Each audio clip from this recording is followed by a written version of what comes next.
आज आपण एका खूप जुन्या पण तितक्याच महत्वाच्या गोष्टीतून आंतरिक शांतीचा मार्ग शोधणार आहोत. ही कहाणी आहे राजा घटाची, ज्याने संकटातही शांत राहून आपल्याला एक जबरदस्त धडा शिकवला. बघा, आयुष्यात संकट तर येतातच, हे काही नवीन नाही. पण कधी विचार केलाय का की एक सारख्याच संकटाला सामोरं जाताना काही लोक पूर्णपणे खचून जातात, तर काही जण अगदी शांत, स्थिर कसे राहू शकतात? हा प्रश्न खरंच विचार करण्यासारखा आहे, नाही का? तर याच प्रश्नाचं उत्तर शोधायला आपल्याला एका खूप जुन्या बौद्ध जातक कथेकडे जावं लागेल. आणि ही कथा आपल्याला एक असा दृष्टिकोन देते जो कदाचित आपलं आयुष्य बघण्याचा नजरियाच बदलून टाकेल. आता गंमत बघा, ही मुख्य कथा सुरू होते एका दुसऱ्या छोट्या गोष्टीने, कोसलच्या एका मंत्र्याची गोष्ट. झालं असं की राजाने त्याला तुरुंगात टाकलं. पण गंमत म्हणजे त्याच तुरुंगात त्याला आत्मज्ञानाचा साक्षात्कार झाला. आणि तुरुंगातून बाहेर आल्यावर तो काय म्हणाला असेल? तो म्हणाला, अरे, वाईटातूनच माझं भलं झालं. यावरून एक गोष्ट स्पष्ट होते की कधीकधी जी गोष्ट आपल्याला संकट वाटते तीच खरं तर एक संधी असू शकते.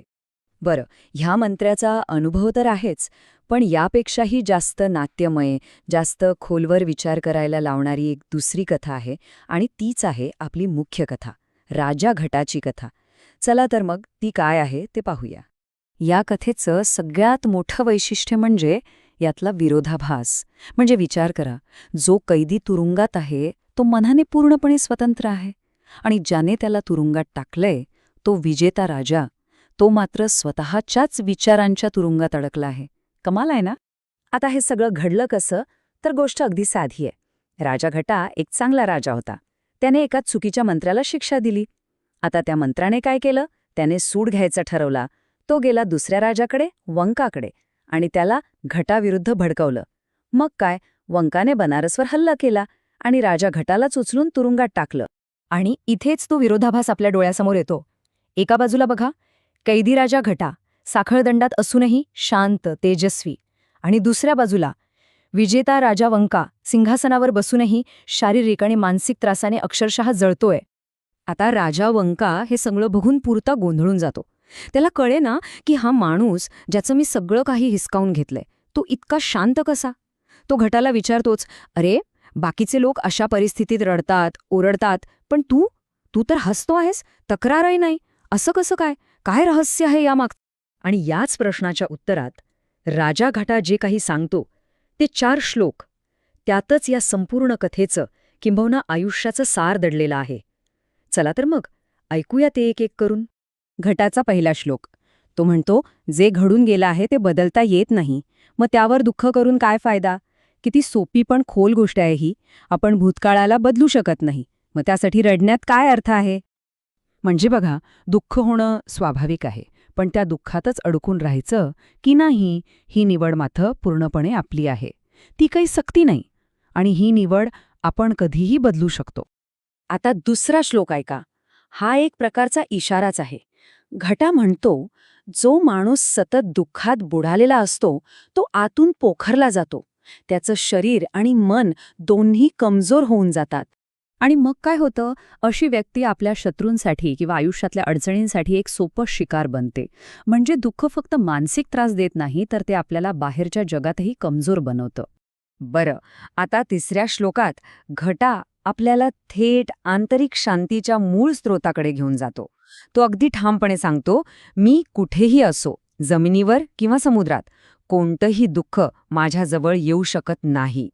आणि हेच हेच या कथेचं खरं सार आहे.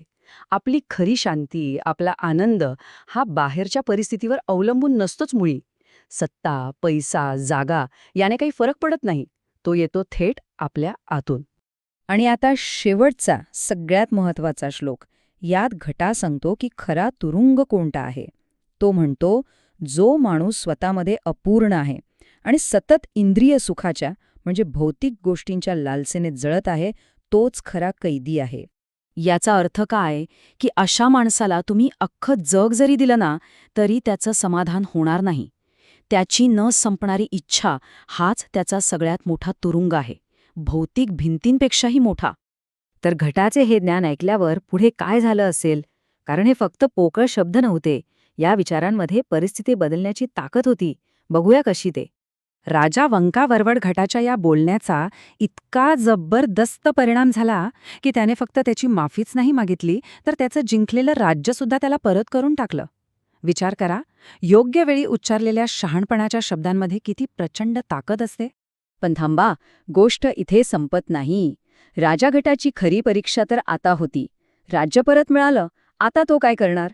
आणि त्याने जे केलं ते अविश्वसनीय होतं. त्याने ते राज्य आपल्या मंत्र्यांना सोपवलं आणि स्वतः तपस्वी बनून हिमालयात निघून गेला. त्याच्या या एका कृतीनं सगळं काही सिद्ध केलं.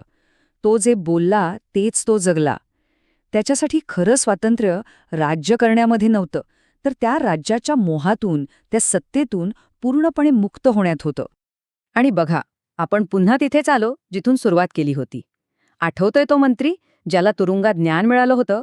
अगदी तसंच राजा घटानेही तुरुंगवासाच्या त्या महासंकटाला आत्मिक स्वातंत्र्याच्या एका मोठ्या संधीमध्ये बदलून टाकलं.